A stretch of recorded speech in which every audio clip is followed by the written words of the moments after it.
Hi guys, this is Dan from Magic Pachinko Restorations with another short video on a vintage pachinko machine. Certainly if you like these videos, please click on the subscribe link down below. I do make a video of every machine that I restore, and I also make instructional videos. So magicpachinkorestorations.com is a good place to go.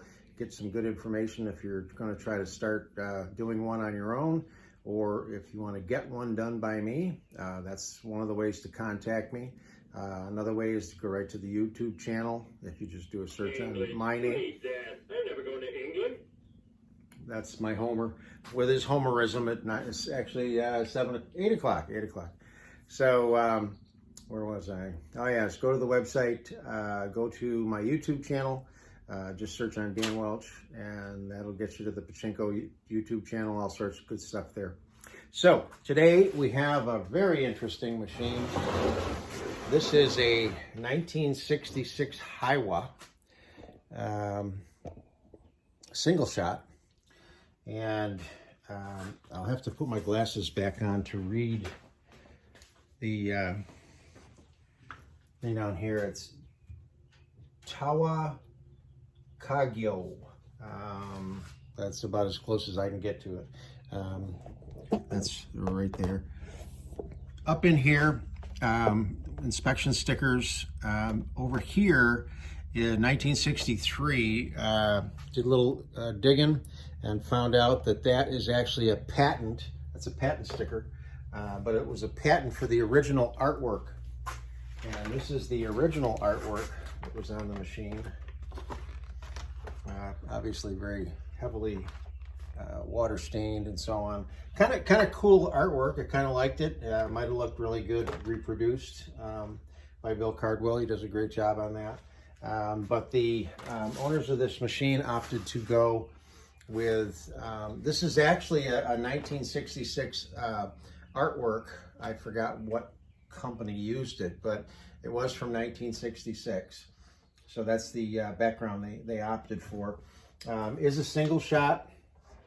It does have the replay feature. So if you get two wins at the same time, the second ball gets queued up down in this area, and you can actually see it when it goes in.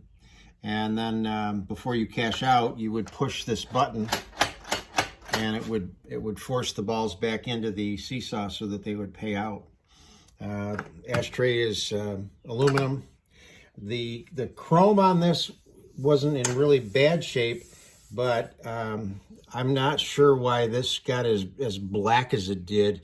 I just didn't want to scrub any harder on it for fear of taking the chrome right off. So we just kind of left it the way it is. Did some frame repair.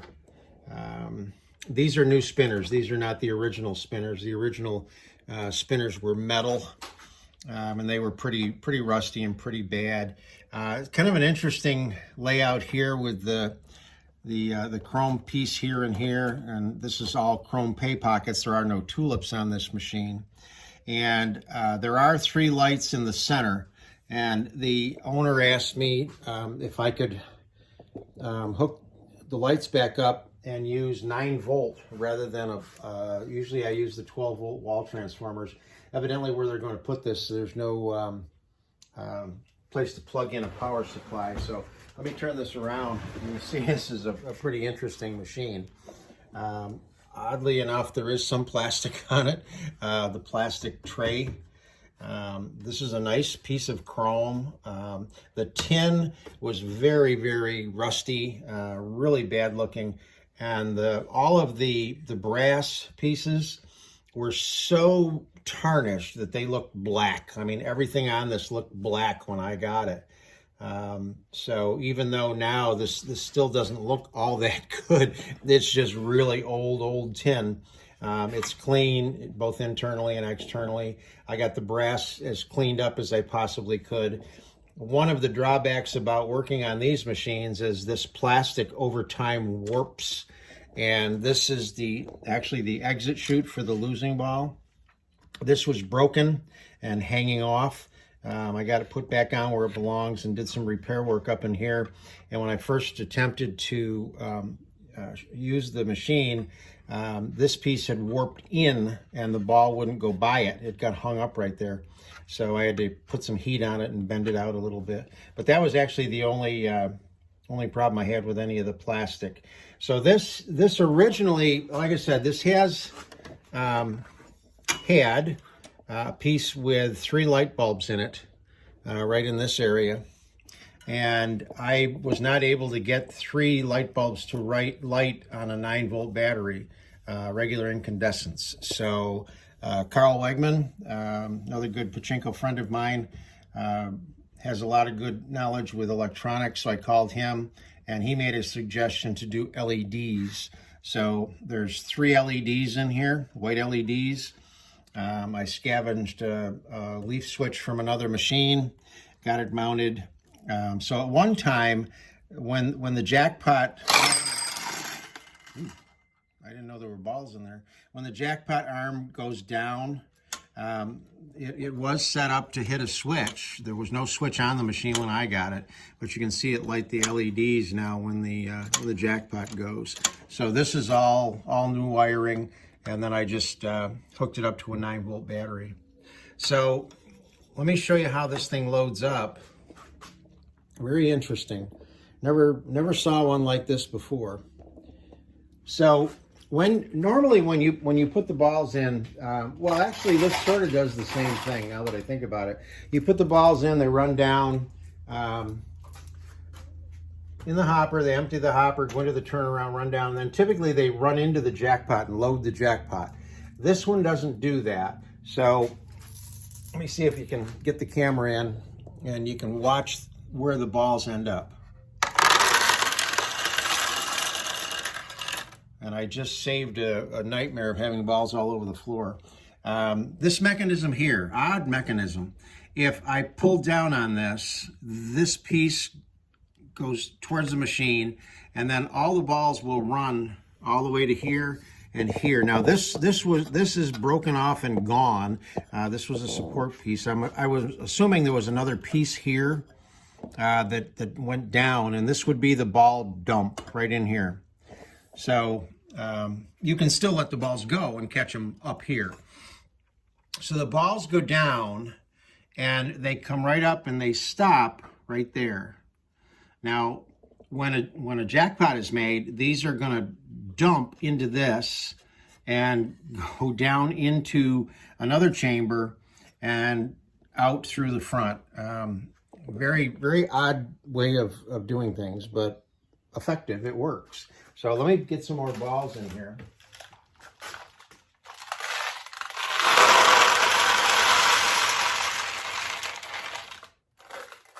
And this is the exit chute for the losing balls, and this is the exit chute for the winning balls here.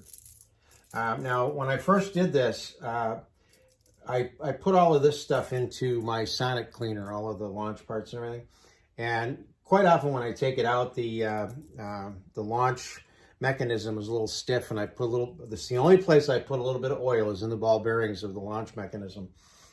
This one was real stiff. I was very surprised, almost to the point of I thought maybe I'd put a different one in from a different machine, but it seems to have loosened up, which I kind of expected that it would.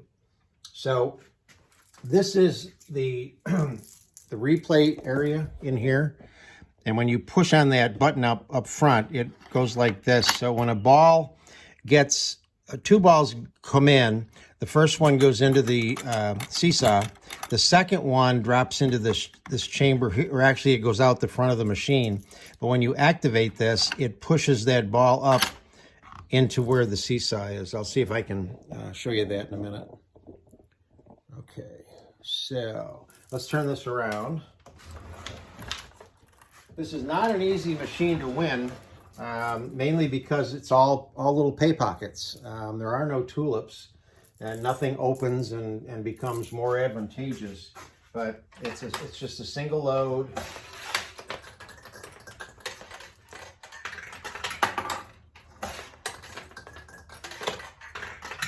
See, now before, when I was launching, it wouldn't do that. It wouldn't go all the way around. There's the win.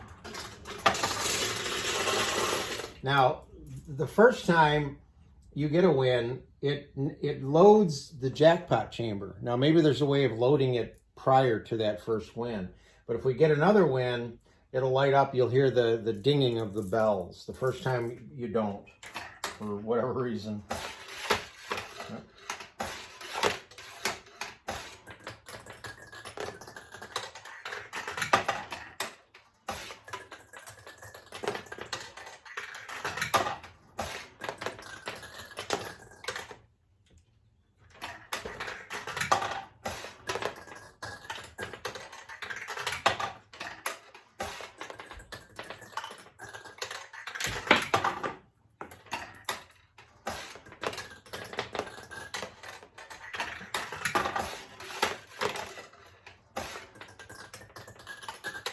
Okay, let's cheat it.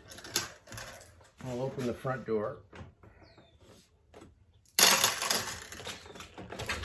Okay, so what I'm going to do is I'm going to dump 2 balls in at the same time, and hopefully you'll be able to see one end up in here. So kind of keep your eye down here.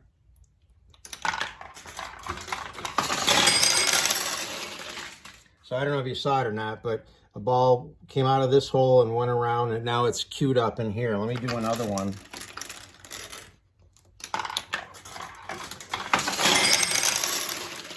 Okay.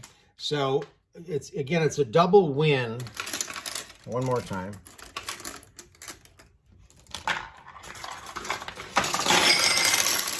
The first ball pays out. The second ball goes into this holding chamber. And you notice you hear the clanging of the bells and so on and so forth. Now I'm going to come over here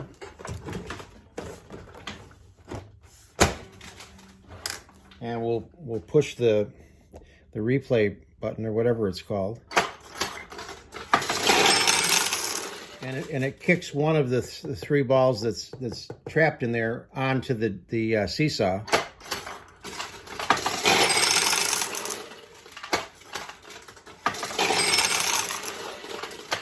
So now that's empty. Now the more modern ones, if you will, if you remember the last video I did on one of the single shots, that had a light down here that came on. These did not. So there's no switch inside of this, but the feature still functions the same way. So it's kind of an interesting machine.